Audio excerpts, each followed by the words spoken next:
Et si on se parlait, les amis, des stupéfiants? Oui, il faut le dire, les stupéfiants sont proches de nous. Qu'est-ce que vous en savez, vous qui nous regardez? Est-ce qu'ils sont présents dans votre entourage? Est-ce que vous avez quelquefois flirté avec ou bien connu des personnes qui en consommaient? C'est ce qui concerne justement, ce qui constitue le sujet du jour. Et si on se parlait, le sujet, que sais-tu des stupéfiants? C'est l'intitulé exact. Drogue, alcool, que sais-tu justement des stupéfiants? Est-ce qu'ils sont dans ton entourage? Est-ce que tu connais des personnes qui en consomment ou est-ce que tu as quelquefois flirté avec? Si tel est le cas, merci de participer en direct de la page Facebook de l'émission. C'est Tin Chin. Vos avis ont été recueillis, ils seront diffusés à l'instant dans cette rubrique. C'est Cyril Kwakam qui s'y est collé. Aujourd'hui, nous parlons des drogues, cocaïne, cannabis, entre autres substances qui nuisent gravement à la santé des jeunes dans nos quartiers. Yes. Elles sont présentes, parfois vendues à ciel ouvert. Conséquence, des jeunes sont exposés entre manipulation et consommation. D'ailleurs, nous avons tendu notre micro dans les rues de Douala. Nombreux sont ces jeunes qui nous affirment avoir déjà été confrontés à ces stupéfiants. Oui. Voilà,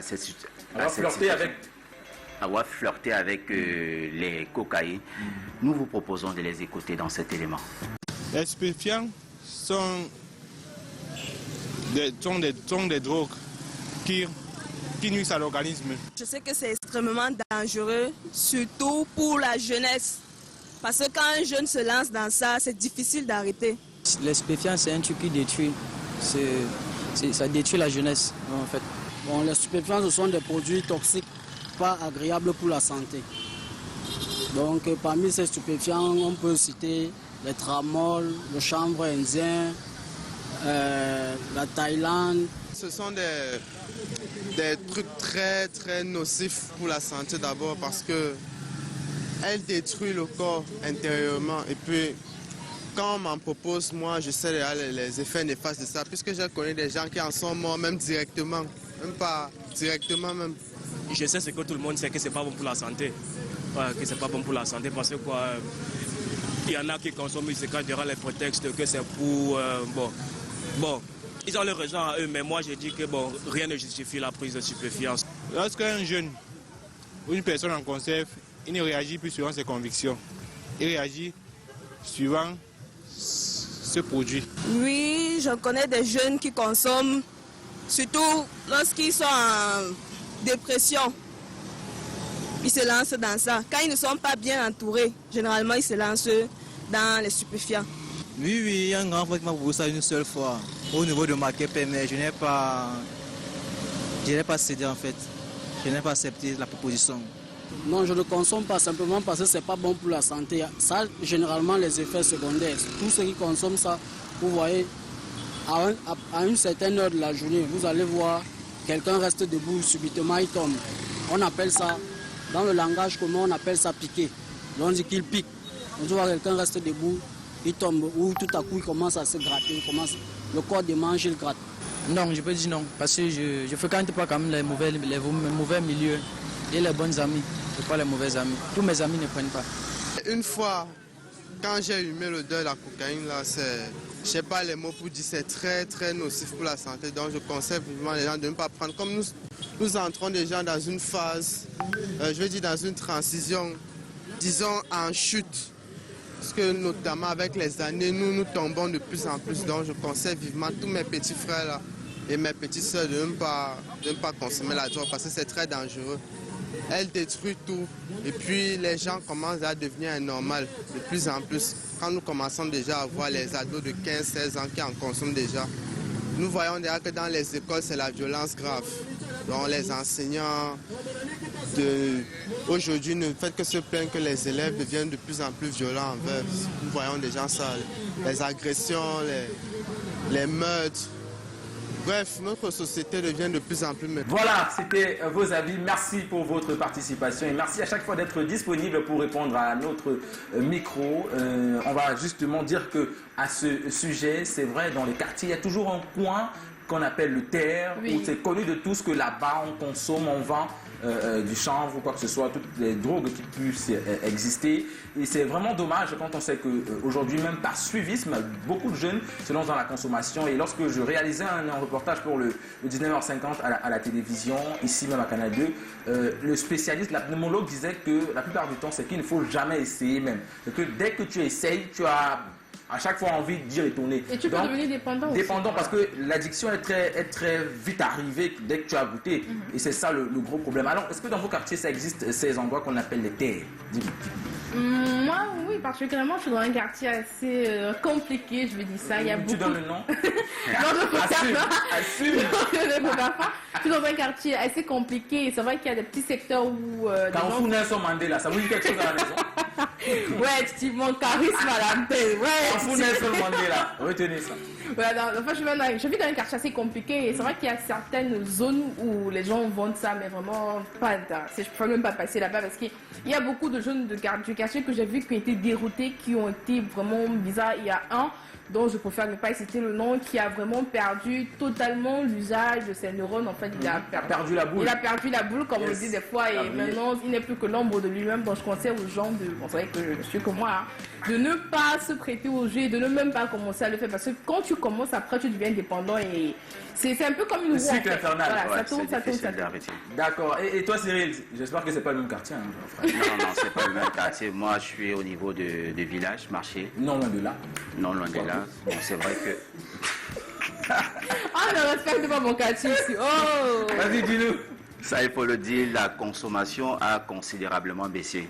Contrairement aux années 2010-2008. C'est-à-dire que les flics mènent un bon travail sur le terrain. Ça, il faut dire, les jeunes ont pris conscience. Parce que je vivais dans un secteur où des jeunes en consommaient à ciel ouvert. Personne ne disait rien, au vu et au su de tout le monde.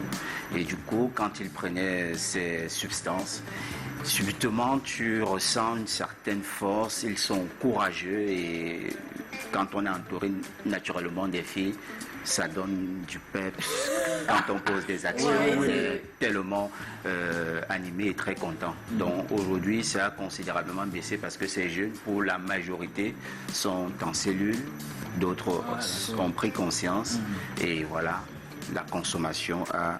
Dans ton quartier, en fait, il n'y a plus de terre, ce que tu veux nous dire. Il y en a plus. Bon, on va dire dans mon bloc, il n'y en a plus. Peut-être aux alentours, cela existe, mais je ne suis pas au courant. Et dans ton entourage, ces gens qui consommaient, je veux dire que, est-ce qu'il y avait la sensibilisation, tu essaies de sensibiliser, est-ce que vous en parliez souvent? Ils te disaient, qu'est-ce qui les a poussés à entrer? Parce que la plupart du temps, c'est le suivisme, hein, parce que tu vois tes amis qui y vont, qui s'y prêtent à ça, qui demandent justement à consommer, qui disent que non, gars, viens, on y va, essaye, tu peux rien essayer. Est-ce que tu disais que c'était le cas pour eux? Bon, il faut dire qu'à l'époque, étant jeune, je n'avais pas cette capacité de conseiller mes grands frères.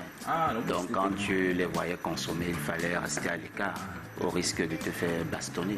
Parce que quand on prend ça, subitement, on a le sentiment que ces gens perdent complètement la raison. Et si tu perds la route, tu risques d'écoper. Ouais, moi j'ai un voisin qui était un consommateur justement de toutes les drogues, je ne vais pas les citer ici.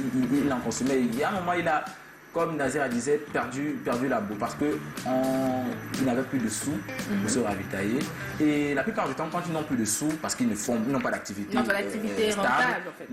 stable, c'est qu'ils vont voler. Soit ils volent, soit ils agressent, soit des trucs vraiment pas clairs, hors normes, toujours punis et proscrits auxquels ils se prêtent justement pour avoir un peu d'argent et aller se ravitailler. Donc, dire que l'addiction entraîne au vol. C'est-à-dire qu'au-delà de ce que ça peut te faire côté santé, ça t'amène également à voler. Quand on sait ce que c'est que le vol et la vindicte populaire, après aussi c'est pas la vindicte populaire, c'est l'incarcération, ce que ça peut gâcher dans la vie d'un jeune, on se dit vraiment, vaut mieux pas du tout s'y prêter. Et vraiment dans ton quartier, Nazira, moi je le redoute parce que je me dis que quoi que soit ce qu'on fasse, tellement là-bas il y a de la vie et que ce qu'il faut faire là-bas c'est vraiment tellement sensibilisé, c'est qu'il faut des sensibilisations au quotidien. Parce que c'est la chose la plus proche des jeunes là-bas. Oui, là, c'est vrai que c'est la chose la plus proche des jeunes. Il y a ça, il y a également l'autre côté que je ne vais pas dire. Mais je me dis également qu'à part la sensibilisation, il faut également que les jeunes prennent conscience eux-mêmes, en fait. Quand tu connais ce que tu as à faire et que tu sais que, par exemple, en suivant mes amis pour faire telle chose, ça va pas donner.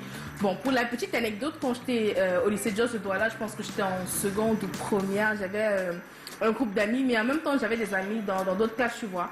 Il y a une qui était, je veux dire, super cool à l'école, la fille populaire, vous voyez un peu du lycée, Ouais. fraîche et tout et tout. La Anna Montana. La Anna Montana du lycée. Et c'est par la suite qu'on a su qu'elle prenait ce genre de choses, parce qu'une fois, lors de la kermesse, quand je l'ai retrouvée dans une salle pour discuter, elle me disait, tonton, j'ai telle chose qui est dans mon sac, il faut que tu essaies et tout et tout et tout. Et que non, je n'ai pas très envie. Tu étais tentée même. Elle m'a dit, il faut que tu essaies et tout et tout. Après, elle me dit que non, tu sais que tu es très curieuse comme fille, donc moi je pense que tu peux. J'ai dit que non, gars, moi je me connais, je peux pas. Et j'ai laissé maintenant, je pense que trois années plus tard, l'année dernière, quand j'étais en deuxième année, j'ai appris qu'elle a eu un incident où on parlait d'argent, justement, vu que tu parlais de vol. Elle a pris une grosse somme d'argent à quelqu'un. Et elle a été recherchée. Je pense qu'à l'heure d'aujourd'hui, elle doit sûrement être hors du pays parce qu'elle avait quitté le pays sur le champ tellement ce qu'elle avait fait était très fort. Ah ouais, je crois que ce conseil, en tout cas ton expérience, est également donné en conseil par le grand frère Emmanuel Noudem, rencontré par Cyril Kwakam, c'est bien ça? Et justement, allons à sa rencontre. Ici, le grand frère, consommer des stupéfiants. Moi, je n'aime pas trop le mot stupéfiant parce qu'on va dire que c'est le mot des Blancs. Moi, j'aime dire mbanga.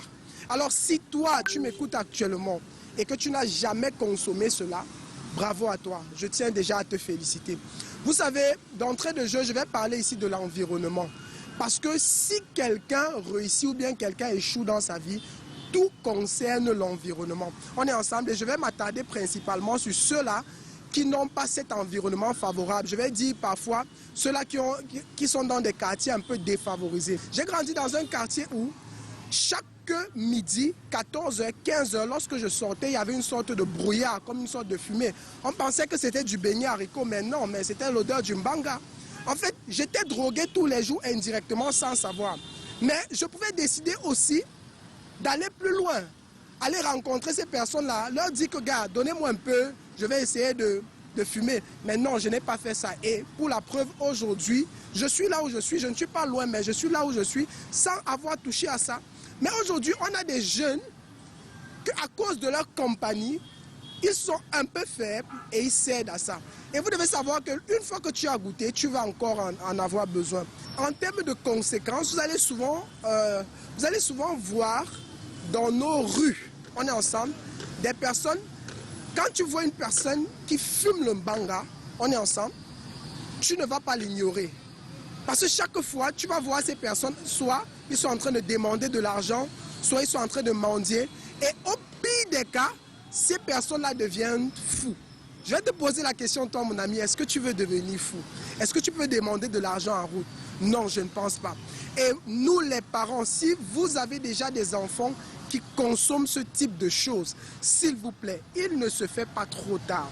Il y a des centres de désintoxication que vous pouvez vous rapprocher. Si vous n'avez pas de l'argent, vous pouvez simplement parler à ces jeunes-là. Je sais, vous allez dire que vous avez déjà plusieurs fois parlé à ces jeunes-là, mais s'il vous plaît, si vous avez déjà plusieurs fois parlé à ces jeunes-là, allez vers des personnes qui influencent ces jeunes-là. Parce que ces jeunes-là ont déjà parfois des personnes qui prennent à titre de modèle ou bien d'exemple. Donc vous pouvez vous rapprocher d'eux et demander à ces personnes-là de parler à vos fils. Vous savez, du moment où tes oreilles ont la capacité d'écouter, il y a changement. Il pourrait y avoir changement. Alors ça, c'est un conseil que moi, en tant que grand frère, je pourrais donner à tout le monde. Merci, c'était Emmanuel Noudem. Dans son intervention, c'est justement où il parlait de l'ambiance, de l'environnement. Et je me suis dit, Ernestine, si elle était là, on lui passe déjà le coucou comme ça. Si elle était là, elle devait dire non, moi dans mon quartier, j'ai grandi dans un quartier résidentiel. On était à Bastos, à Bonondjo, vous connaissez pas ça. Et suffit je n'accepte pas coucou. En tout cas, salut à toi, Ernestine. J'espère que tu nous reviendras plus forte et en santé. Alors, les amis, c'était l'avis du grand frère. Il a justement demandé aux parents de ne pas abandonner si ils ont des enfants qui consomment ces stupéfiants, qui en consomment. Ne lâchez pas, amener à l'hôpital, faites-les suivre des cures de désintox et ça ira. Ne lâchez pas, les amis. Et j'ai envie de dire qu'on a des people qui, quand on connaît la relation qu'ils ont avec les stupéfiants, ce genre de choses, ça fait froid au dos. On espère en tout cas que ceux qui seront évoqués dans la rubrique juste après ceci n'y sont pas concernés.